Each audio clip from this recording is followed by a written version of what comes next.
Hello students, हम लोग start किए थे पिछले क्लास में एज ए इंट्रोडक्शन, और उसमें मैंने आपको बताया था कि क्या पढ़ना है, कैसे पढ़ना है। इसके अलावा हम लोग बात किए थे कि पढ़ने के लिए मैथमेटिकल अप्रोच क्या चाहिए आपको, ये बहुत ज़रूरी होता है।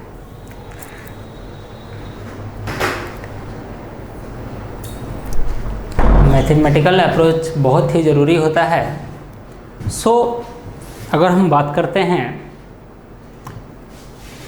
तो फाइनली मैंने दो तीन चीज़ें बात की थी, और एक तो कंटेंट्स की बात किया था कि क्या पढ़ना है, दूसरा कैसे पढ़ना है, क्यों पढ़ना है, ये सब सारी चीज़ें भी लास्ट में मैंने बताया था। और हर चैप्टर में एक scientific point of view create करना है अपने माइंड में कि आखिर कोई भी चीज़ अगर हम पढ़ रहे हैं तो क्यों पढ़ रहे हैं, क्या पढ़ना है, क्यों पढ़ना है और कैसे पढ़ना है, मतलब व्हाट, व्हाई एंड हाउ। ये तीन सवाल का जवाब साइंटिफिक अप्रोच में, ये तीन सवालों का जवाब जरूर ढूंढा जाता है। अगर ये तीन सवाल का जवाब आप ढूंढते हो, तीन क्वेश्चन का आंसर खोजने का प्रयास करते हो, तो डेफिनेटली आपका अप्रोच उस साइंस पेपर में बहुत अच्छा होता चला जाएगा। लेकिन अगर आप ये सवालों को ढूंढने का प्रयास कम से कम अगर करोगे या नहीं करोगे, तो डेफिनेटली जो अप्रोचेस होने चाहिए साइंस में, जो आपका स्ट्रेंथ होना चाहिए, वो कहीं ना कहीं घट जाएगा। इस बात का ध्यान रखिएगा। दूसरा, हमने ये बात किया था कि चूँकि हम लोग फिजिकल केमिस्ट्री पढ़ रहे हैं, फिजिकल केमिस्ट्री में एक बहुत ही बड़ा इंपॉर्टेंट बात मैंने बोला था कि आपको मैथमेटिकल अप्रोच आने चाहिए, मैथमेटिक्स की नॉलेज होनी चाहिए। अगर नहीं आता है तो कोई बात नहीं, उसके लिए हम हैं, मैं आपको उसके साथ डील करूँगा, इसमें किसी तरह का कोई टेंशन नहीं लेना है, ठीक है। चलिए हम लोग कंटेंट पे आते हैं, और हम लोग बात कर रहे थे, हम लोग स्टार्ट जो किए थे वो था हमारे पास स्टेट्स ऑफ मैटर। हम लोगों ने स्टार्ट किया था स्टेट्स ऑफ मैटर। मैंने लास्ट क्लास में बताया था कि मैटर में किसकी बात करते हो, स्टेट्स में किसकी बात करते हो। तो मैंने आपको बताया था कि यहाँ पर स्टेट्स का मतलब मैंने चर्चा किया था इन द लास्ट क्लास कि हम लोग यहाँ पर जो बात कर रहे हैं वो फिजिकल स्टेट की बात कर रहे हैं। यहाँ पर जो बात किया गया है इसका मतलब है कि ये फिजिकल स्टेट की बात की गई है। और मैंने ये बोला था कि अगर हम मैटर को कंसिडर करते हैं तो मैटर जो है वो सब्सटेंस को रिप्रेजेंट करता है, मैटर जो है वो सब्सटेंस को रिप्रेजेंट करता है, और स्टेट की बात करते हैं तो वो फिजिकल स्टेट को रिप्रेजेंट करता है। और ये जो सब्सटेंस का जो फिजिकल स्टेट होता है वो तीन फॉर्म में वो एग्जिस्ट करता है। मैंने आपको ये बताया था, जिसमें एक फॉर्म था सॉलिड, दूसरा फॉर्म था लिक्विड, और तीसरा जो फॉर्म था वो गैस था। यहाँ तक हम लोगों ने बात किया था लास्ट क्लास में। चलिए अब थोड़ा सा इसको बढ़ाते हैं। कहता है कि ये जो सॉलिड होता है वो दो टाइप का होता है। एक को हम लोग बोलते हैं क्रिस्टलाइन सॉलिड, क्रिस्टलाइन सॉलिड नाम आप लोगों ने सुना होगा पहले भी। और दूसरे को बोलते हैं हम लोग एमॉर्फस सॉलिड, एमॉर्फस सॉलिड। मतलब सॉलिड भी दो टाइप का होता है, एक क्रिस्टलाइन सॉलिड और दूसरा एमॉर्फस सॉलिड। क्रिस्टलाइन सॉलिड का मतलब होता है, आप थोड़ा सा इसका बात करिएगा तो having definite geometrical shape, having definite geometrical shape, जैसे एक डिफरेंट शेप में मिलेगा। फॉर एग्जांपल अगर हम बात करें तो जब आप माइक्रोस्कोप से NaCl के मॉलिक्यूल को देखोगे तो वो जब भी NaCl दिखेगा तो क्यूब के शेप में दिखेगा। ये जब भी दिखेगा तो एक डिफरेंट ज्योमेट्री में दिखेगा, और वो जो उसकी ज्योमेट्री होगी वो क्यूब ज्योमेट्री में होगी। वो जो NaCl सॉलिड मटेरियल होगा, सॉलिड सब्सटेंस होगा, वो कैसा होगा, क्रिस्टलाइन। क्रिस्टलाइन का मतलब हो गया कि जिसका एक डिफिनिट ज्योमेट्री होता है उसको हम लोग बोलते हैं क्रिस्टलाइन। और दूसरा जो हमारे पास आता है वो है एमॉर्फस। एमॉर्फस के पास होता है, कहता है एमॉर्फस सॉलिड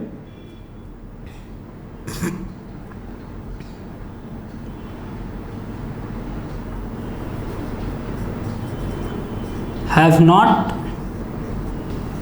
डिफिनिट ज्योमेट्री। इसका अपना कोई डिफिनिट ज्योमेट्रिकल शेप नहीं होता है, कोई डिफिनिट ज्योमेट्री नहीं होता है। फॉर एग्जांपल ग्लास, शीशा जो आप देखते हो तो शीशा को जब माइक्रोस्कोप से चेक करोगे तो उसका एक अपना कोई परफेक्ट ज्योमेट्री नहीं होता है, किसी एक पर्टिकुलर ज्योमेट्री में एग्जिस्ट नहीं करता है। तो पर्टिकुलर ज्योमेट्री में जब एग्जिस्ट नहीं करता है तो डेफिनेटली वो क्या हो गया, एमॉर्फस। तो मैंने क्या बोला कि सॉलिड जो होता है वो दो टाइप का होता है, एक क्रिस्टलाइन सॉलिड होता है और दूसरा एमॉर्फस सॉलिड होता है। क्रिस्टलाइन सॉलिड उसको हम लोग बोलते हैं, क्रिस्टलाइन सॉलिड हम लोग उसको बोलते हैं जिसकी ज्योमेट्री क्या होती है, डिफिनिट होती है। जिस सॉलिड मटेरियल का, सब्सटेंस का एक डिफिनिट ज्योमेट्री का मतलब होगा या तो क्यूब शेप में होगा, क्यूबाइड शेप में होगा, हेक्सागोनल शेप में होगा। तो जो भी पॉसिबल ज्योमेट्रिकल शेप है वो कोई ना कोई ज्योमेट्रिकल शेप में अगर कोई सॉलिड एग्जिस्ट कर रहा है तो डेफिनेटली वो एक क्रिस्टलाइन सॉलिड होगा। लेकिन अगर किसी मॉलिक्यूल के पास, किसी कंपाउंड के पास, किसी सब्सटेंस के पास अपना डिफरेंट कोई फिक्स ज्योमेट्री नहीं है, कोई अपना फिक्स शेप मेंटेन नहीं कर रहा है, फिक्स का मतलब, शेप का मतलब ये नहीं कि देख रहे हैं तो एक पर्टिकुलर शेप में देख रहे हैं, तो ऐसा नहीं।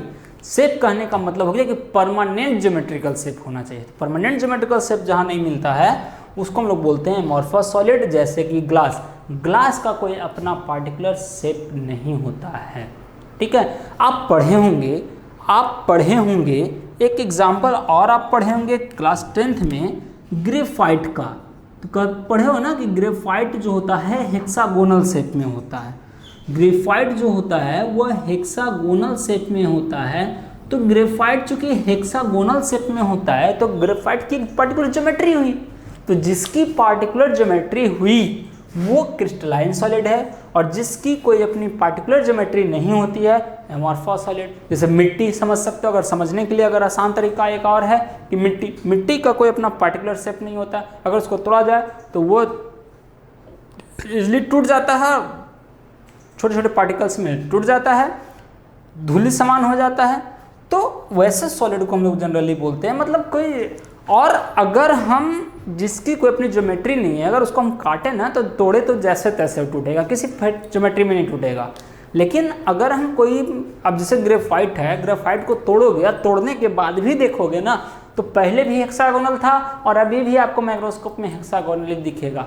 तो जिसकी ज्योमेट्री कभी नहीं बदल, किसी हालत में जिसकी ज्योमेट्री नहीं बदल रही है, जिसके पास अपना पार्टिकुलर ज्योमेट्री है, वही हमारा क्रिस्टलाइन सॉलिड है। और जिसका कोई ज्योमेट्री नहीं होता है, किसी पर्टिकुलर शेप में एग्जिस्ट नहीं करता है, जैसे शीशा जब टूटता है तो शीशा का कोई अपना पर्टिकुलर शेप में तो नहीं टूटता है, वो जैसे तैसे टूटता है। तो आप देखोगे कि हमेशा आपको इरेगुलर वे में दिखेगा। तो जो इरेगुलर वे में दिखता है, रैंडमली दिखता है, उसी को हम लोग बोलते हैं एमॉर्फस सॉलिड।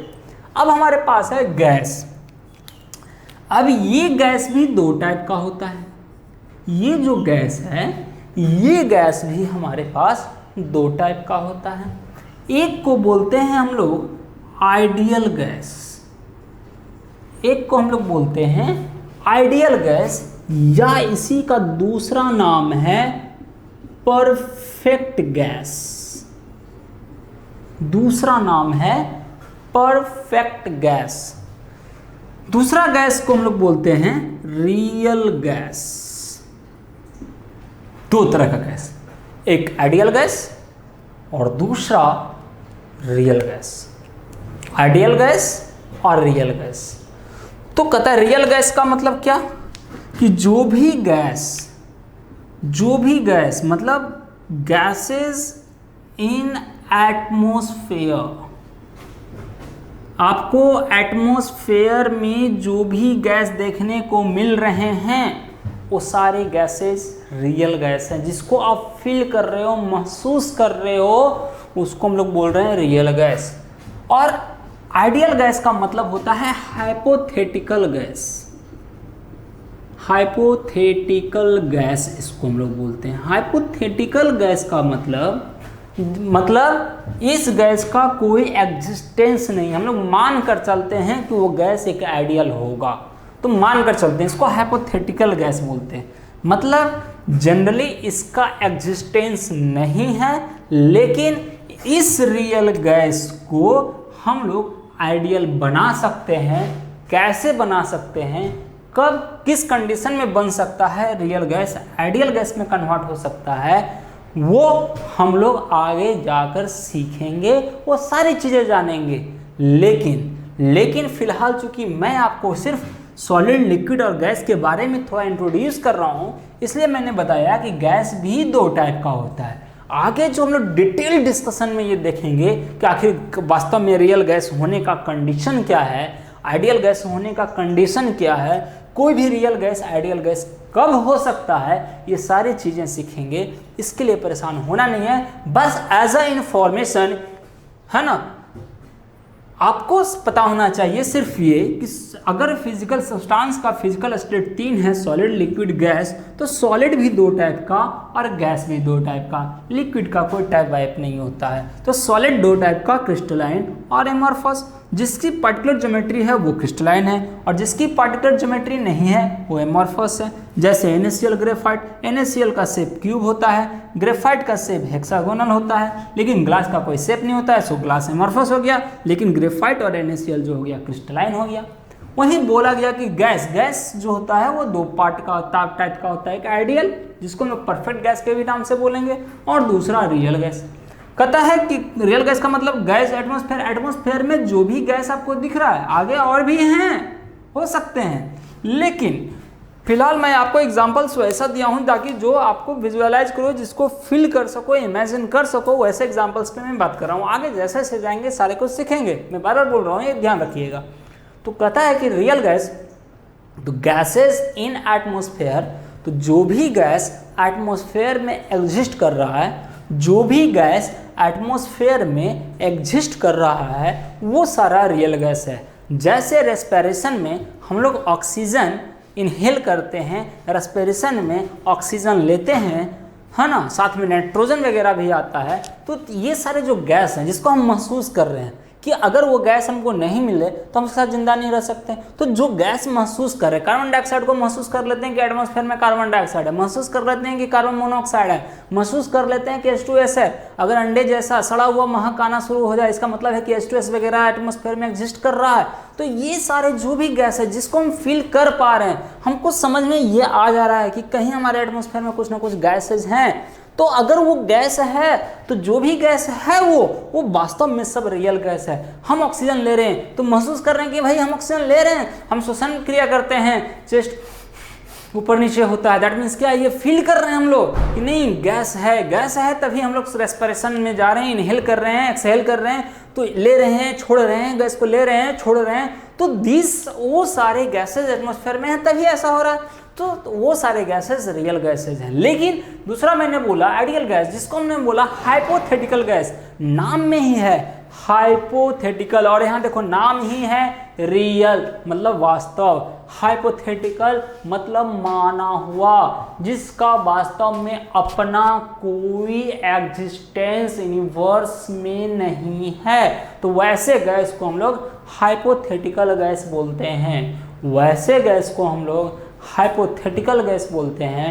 और इस गैस को बनाया जा सकता है कंडीशनली, एक पार्टिकुलर कंडीशन में हम आइडियल गैस तैयार कर सकते हैं। ये तब पॉसिबल है जब हम रियल गैस को वो कंडीशन जो चाहिए, वो रियल गैस को अगर वो कंडीशन मिल जाए तो वो रियल गैस हमारा आइडियल गैस में कन्वर्ट हो सकता है। लेकिन वो तभी संभव है, जब मैं बार बोल रहा हूँ कि रियल गैस अगर उस कंडीशन में आ जाए तो आइडियल गैस में कन्वर्ट होगा। हम लोग आगे जाके बाद में देखेंगे, आगे बढ़ते हुए देखेंगे कि कब जो है क्या ऐसा कंडीशन बनता है कि कोई रियल गैस आइडियल गैस में कन्वर्ट हो सकता है। लेकिन साइंटिस्ट ने, केमिस्ट ने एक चीज़ किया कि जो भी गैस के फंक्शन को एक्सप्लेन करना था साइंटिस्ट के द्वारा, उन्होंने क्या माना, उन्होंने जो स्टार्टिंग में दो तरह की घटना घटी है हमारे कंसेप्ट में, हम लोग को जो पढ़ना है वो यही पढ़ना है, ये दोनों गैस के बारे में पढ़ना है। इस चैप्टर में मैंने आपको लास्ट क्लास में बताया था कि स्पेशली इस चैप्टर में हम लोग गैस और लिक्विड की चर्चा करेंगे, सॉलिड की चर्चा क्लास 12th में करेंगे। तो गैस की बात करेंगे तो हम लोग को इसी दो गैस के बारे में पूरी पढ़ाई करनी है। तो जब गैस का इनिशियली स्टडी हुआ केमिस्ट के द्वारा, फिजिसिस्ट के द्वारा, साइंटिस्ट के द्वारा, जब गैस का इनिशियली स्टडी हुआ तो साइंटिस्टों ने सारे गैस को ये मानकर आइडियल गैस में मान करके एक्सप्लेन करना शुरू कर दिया। लेकिन जैसे ही उसके बाद एक केमिस्ट थे, एक साइंटिस्ट थे वान डर वाल। तो जब वो वान डर वाल आए तो वान डर वाल के आने से उन्होंने एक्सप्लेन किया, वही पहले साइंटिस्ट थे वान डर वाल जिन्होंने ये कंफर्म किया कि there is no existence of ideal gas in the universe. Universe में कोई आइडियल गैस एग्जिस्ट नहीं करता है। वास्तव में this all gases are real. वो सारे जो भी गैसेज एग्जिस्ट करते हैं in the atmosphere in the universe, this all are real gases. वो सारे रियल गैसेज हैं। तो फिर उन्होंने इसमें मॉडिफिकेशंस किए और इसमें मॉडिफिकेशंस करने के बाद सारे गैस के रियल फंक्शन को एक्सप्लेन किया मैथमेटिकली विथ ग्राफ के साथ, साइंटिफिकली, ग्राफिकली और मैथमेटिकली, तीनों चीज़। यहाँ पर भी हम लोग पढ़ेंगे साइंटिफिकली, मैथमेटिकली और ग्राफिकली। यहाँ पर भी पढ़ेंगे साइंटिफिकली, मैथमेटिकली और ग्राफिकली। तो मैं बार बार बोल रहा हूँ कि साइंस है, अप्रोच हमारा स्ट्रांग होना चाहिए। तो अप्रोच स्ट्रांग होने का मतलब यही है, specially in my paper in physical chemistry, specially in physical chemistry, this 3 types of approaches there must be, है ना, इन योर लाइफ। तो ये तीनों होने चाहिए। क्या क्या? The first one is concept scientific approach, the one is concept और साइंटिफिक अप्रोच। सेकेंड वन जो दूसरा हमारा होगा वो है ग्राफ का अप्रोच, और तीसरा जो है वो मैथमेटिकल अप्रोच। तो ये होने चाहिए। अगर ये नहीं है तो गड़बड़ है। मैं ऐसा इसलिए बोल रहा हूँ कि जब आप न्यूमेरिकल बनाओगे तो मैथमेटिकल अप्रोच चाहिए, जब आप थ्योरी प्रूफ करोगे तो मैथमेटिकल अप्रोच चाहिए। लेकिन जब आप उसके फंक्शन को जब पेपर पे एनालाइज करना शुरू करोगे तो ग्राफ के अप्रोच होने चाहिए। और इससे भी बड़ी बात एक ये है कि हर साल अब जो है कंपटीशन में, अगर हम कंपटीशन पॉइंट ऑफ व्यू को ध्यान में रख के बात करें तो अब जो है हर साल आईटी हो या मेडिकल हो 2 ग्राफ का क्वेश्चन जनरली डाल दिया जाता है। मिनिमम 1, मैक्सिमम 3 भी आ सकता है। सो इसलिए मैं बोल रहा हूँ एवरेज तौर पे 2 ग्राफ का क्वेश्चन जनरली आस्किंग होता है। इसलिए मैं बार बार बोल रहा हूँ कि मैथमेटिकल अप्रोच भी आना चाहिए, ग्राफिकल भी आना चाहिए और कंसेप्चुअल भी आना चाहिए। यस। और अगर हम बात करें तो इतना तो ठीक है ये बेसिकली। अब हम लोग को पता होना चाहिए कि इस चैप्टर में पढ़ना क्या क्या है। मैंने लास्ट क्लास में बोला था व्हाट मतलब क्या पढ़ना है, व्हाई क्यों पढ़ना है, जवाब दिए थे। कैसे पढ़ना है तो मैंने बोला था मैथमेटिकल, ग्राफिकल, साइंटिफिक अप्रोच लेकर के पढ़ना है।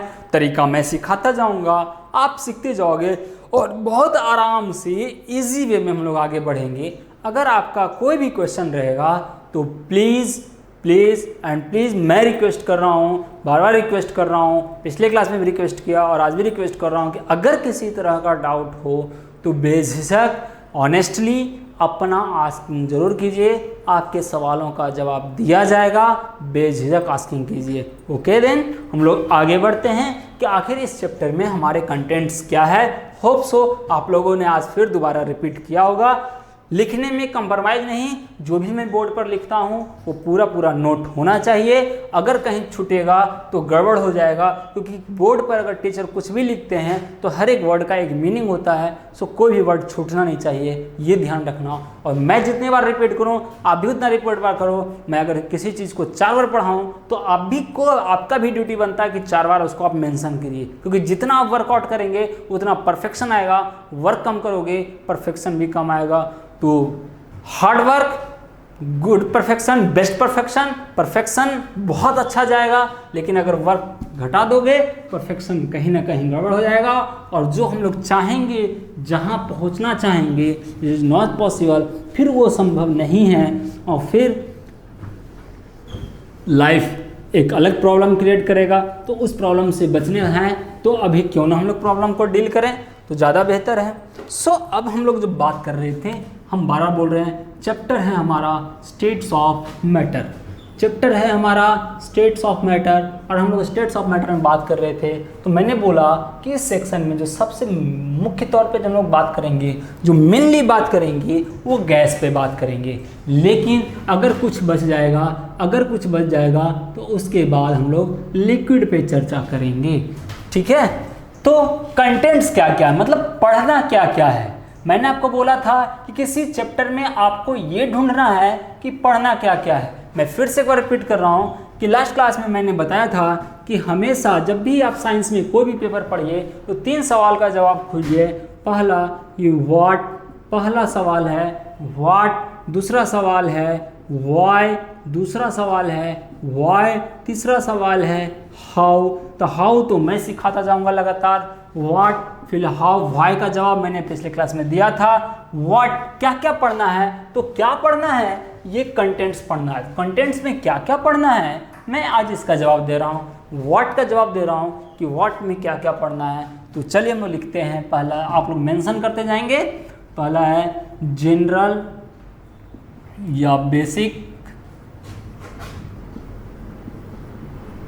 Properties of gas, basic properties of gas. Second one है थर्मोडायनेमिक पैरामीटर, थर्मोडायनेमिक पैरामीटर या इसी को बोलते हैं गैस पैरामीटर के भी नाम से बुला सकते हो, गैस पैरामीटर। ठीक है। तीसरा जो है एक एक चीज़ एक्सप्लेन होगा और डिटेल में होगा और साइंटिफिक अप्रोच में करेंगे, मज़ेदार से करेंगे, क्वेश्चन के साथ करेंगे, एकदम जम के करना है काम। तो general basic properties of gas, दूसरा थर्मोडायनेमिक पैरामीटर या गैस पैरामीटर, तीसरा जो है गैस लॉ, गैस लॉज, फिर है ideal gas equation,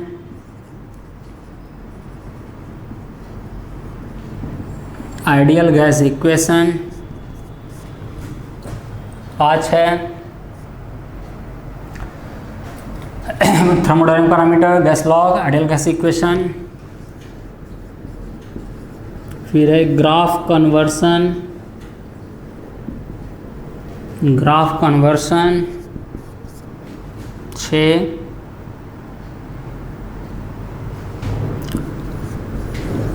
Dalton's law of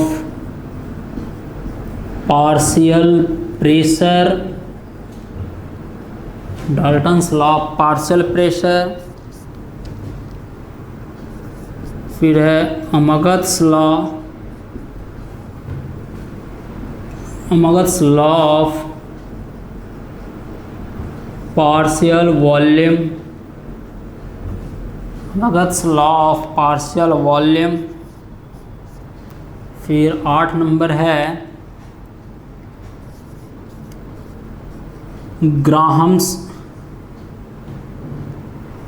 law of diffusion और effusion, Graham's law of diffusion और effusion.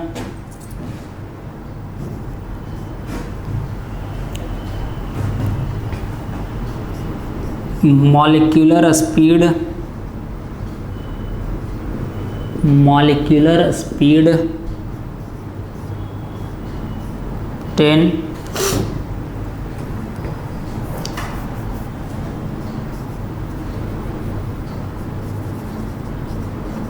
Barometric distribution law, barometric distribution law 11।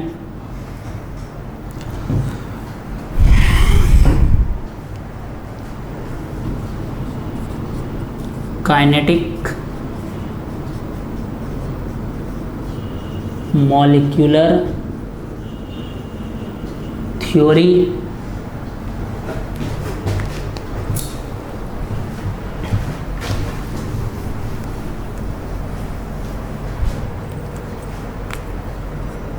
बारह number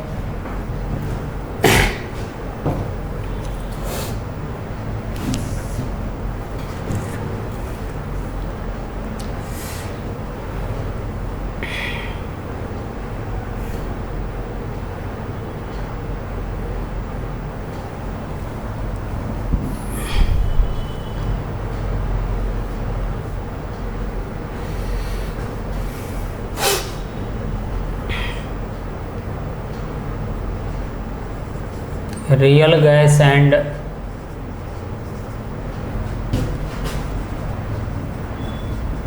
compressibility factor,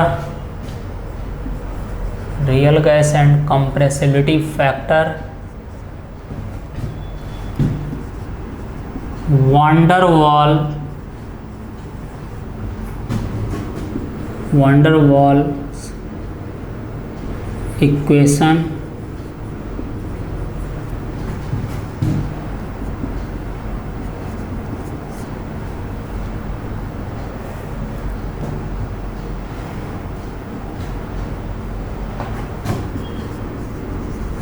pressure correction and volume correction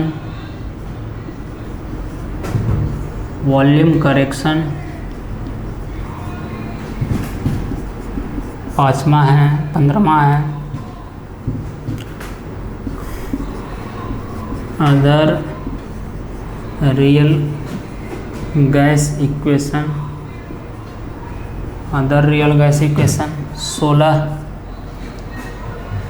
16 number में है liquefaction of gas, 17 number में है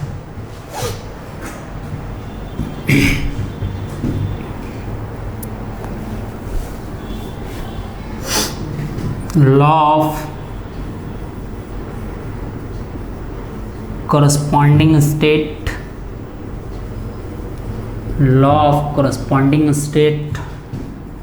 18 number में है surface tension और 19 नंबर में है विस्कोसिटी।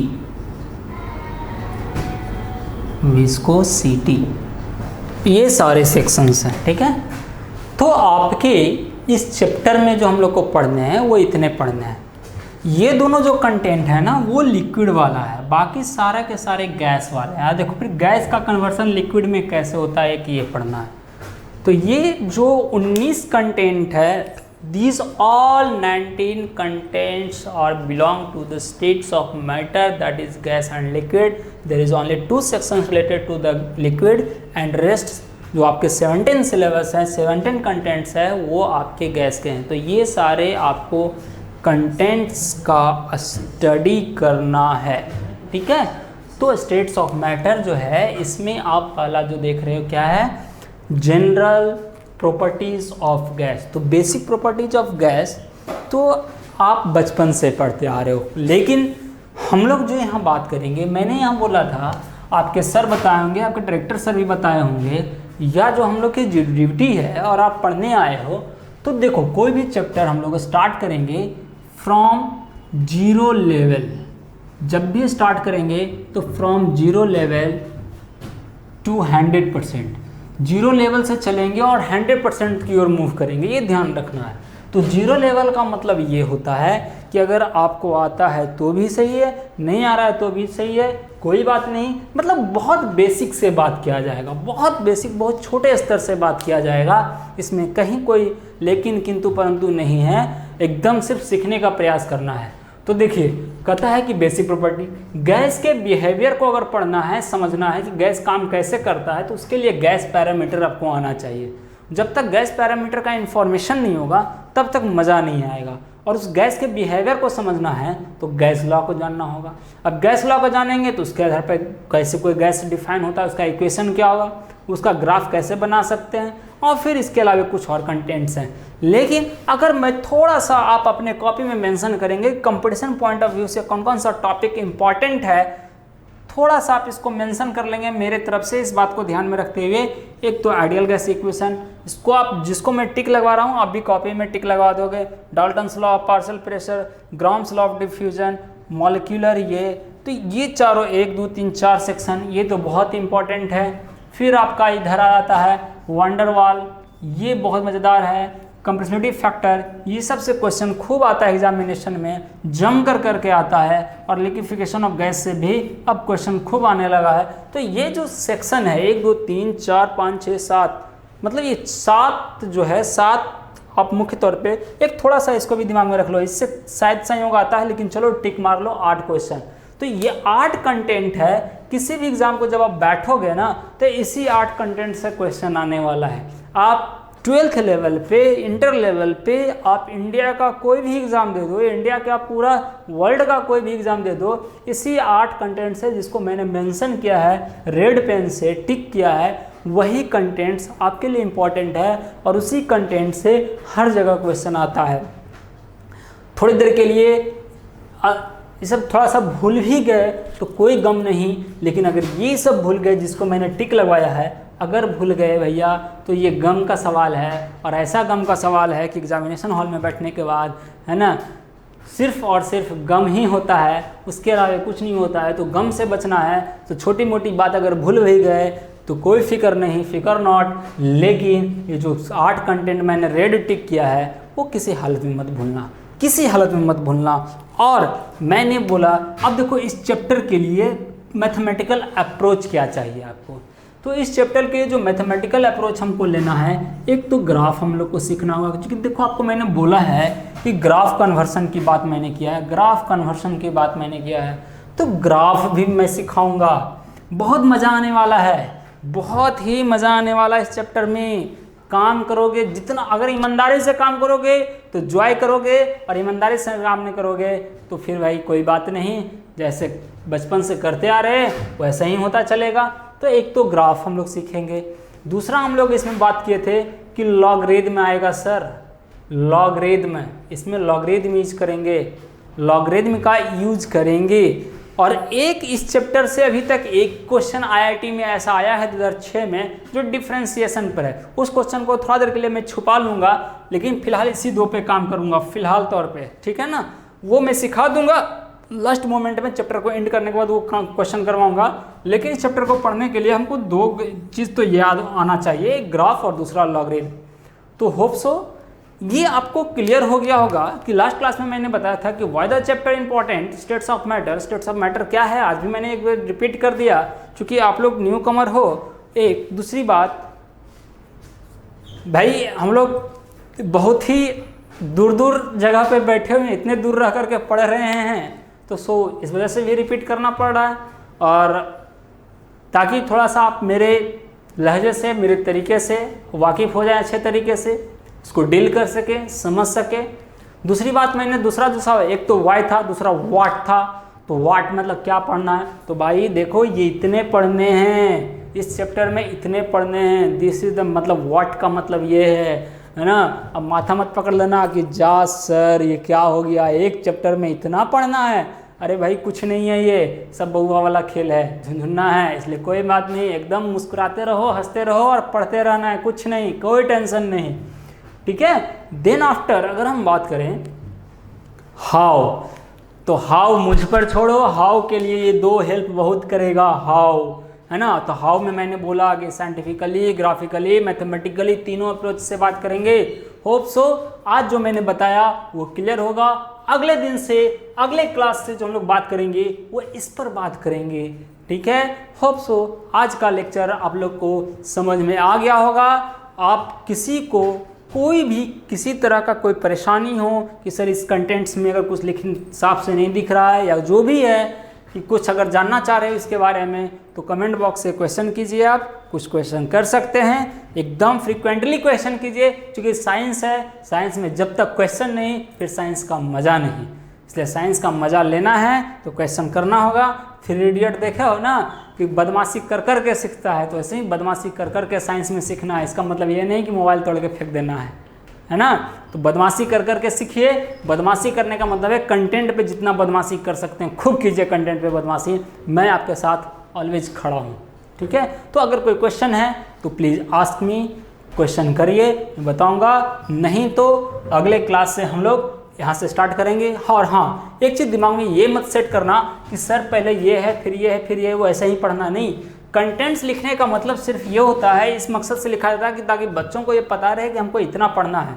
अब हो सकता है हम यहाँ से सीधे यहाँ पर भी पढ़ा सकते हैं, वो हमारे हाथ में है, कैसे डील करना है वो मेरे हाथ में है, लेकिन जितना है वो सारा डील होगा, ठीक है। उसमें कहीं लेकिन किंतु परंतु यस नो नहीं है, एकदम क्लियर है। आप इजीली कोई क्वेश्चन है तो पूछिए। आई थिंक किन्हीं का कोई क्वेश्चन?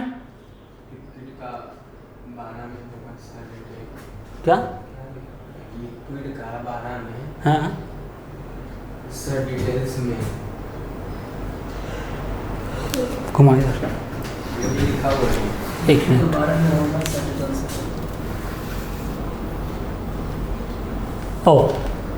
लिक्विड का 12 में डिटेल्स नहीं। अच्छा यो हम समझ गए आपका सवाल, एक मिनट। तो मैंने बोला कि इस chapter solid states of matter में गैस आपको मुख्य तौर पे पढ़ना है, लिक्विड में 2 सेक्शन पढ़ना है, सॉलिड 12th क्लास में इंपॉर्टेंट रूप से आपको पढ़ना है। यस नीरज जी, मैं आपका सवाल से वाकिफ हो गया हूँ, ठीक है। तो लिक्विड जो है ना, लिक्विड के बारे में आपको मुख्य तौर पे जो है वो क्लास 11th में पढ़ना है, बट डिटेल जो डिस्कशन है, ये सिलेबस जो हमारा जो इंडियन गवर्नमेंट बनाई है, जो CBSE ने जो सिलेबस तैयार किया है, उसके हिसाब से ये है कि गैस की पढ़ाई हमारे साथ है ना, सॉलिड की पढ़ाई हमारे साथ है, लेकिन लिक्विड की जो पढ़ाई है वो आपको पूरी तरह से फिजिकल बिहेवियर अर्थात फिजिक्स में पढ़ना है, ठीक है ना। लिक्विड के बारे में फिजिक्स में पढ़ना है, डिटेल में आपको फिजिक्स में पढ़ना है, ओके। और यहाँ पर ये 2 कंटेंट सिर्फ इसलिए है क्योंकि जब आप अगर लेबोरेटरी जाते हो और लेबोरेटरी में केमिस्ट्री का एक्सपेरिमेंट करते हो, तो लेबोरेटरी में अगर केमिस्ट्री का एक्सपेरिमेंट करोगे तो एक्सपेरिमेंट में इन दोनों की ज़रूरत पड़ती है। इसी वजह से सिर्फ हमको केमिस्ट्री में ये दोनों जानना होता है और कोई बड़ा इशूज़ नहीं है। अब लेबोरेटरी में जाते हो तो क्यों ज़रूरत पड़ता है? तो जैसे ही लेबोरेटरी में इन करते हो तो लेबोरेटरी में लेते हो क्या, बीकर लेते हो, बीकर कर रहे हैं, टेस्ट ट्यूब लेते हो, और टेस्ट ट्यूब में पानी भरते हो तो वो ऐसा दिखता है। तो अब वहाँ से आपका वाइवा में या आप कंपटीशन में बैठते हो, आपका कहीं इंटरव्यू वगैरह होता है, तो वहाँ पूछा जाएगा कि आखिर टेस्ट ट्यूब में जब हम लिक्विड को लेते हैं तो वो जो है मिनिस्कस फॉर्म में, अर्धचंद्राकार फॉर्म में क्यों दिखता है, वो एक्सप्लेन करता है। तो सारे चीज़ों का एक्सप्लेनेशन यहीं छुपा हुआ है। वो कैसे होगा? तो चूंकि लेबोरेटरी पॉइंट ऑफ व्यू से हमको यहाँ स्टडी करना है, लेकिन जो मेन स्टडी करना है लिक्विड का वो क्लास 11th में इन फिजिक्स अर्थात फिजिक्स में करना है। Hope so understood. कोई दिक्कत नीरज जी? अगर और भी किन्हीं का कोई सवाल है, कोई क्वेश्चन है तो प्लीज़ आस्क। किन्हीं का कोई डाउट है तो आराम से पूछिए। नीरज जी आप क्लियर हो गए? अब आप आंसर देते चलेंगे आप लोग, जिससे कि मुझे पता चले कि हाँ आप लोग समझ रहे हो बातों को, मेरी बातों को अंडरस्टैंडिंग मेंटेन कर रहे हो बातों का।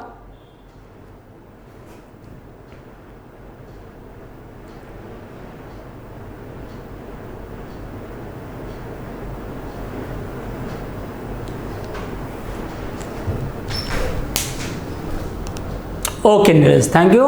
और अब हम लोग जो है तो हम लोग अगले क्लास में हम लोग स्टार्ट करेंगे कंटेंट को, ठीक है ना। ओके देन, मिलते हैं in the next class. Bye bye, see you.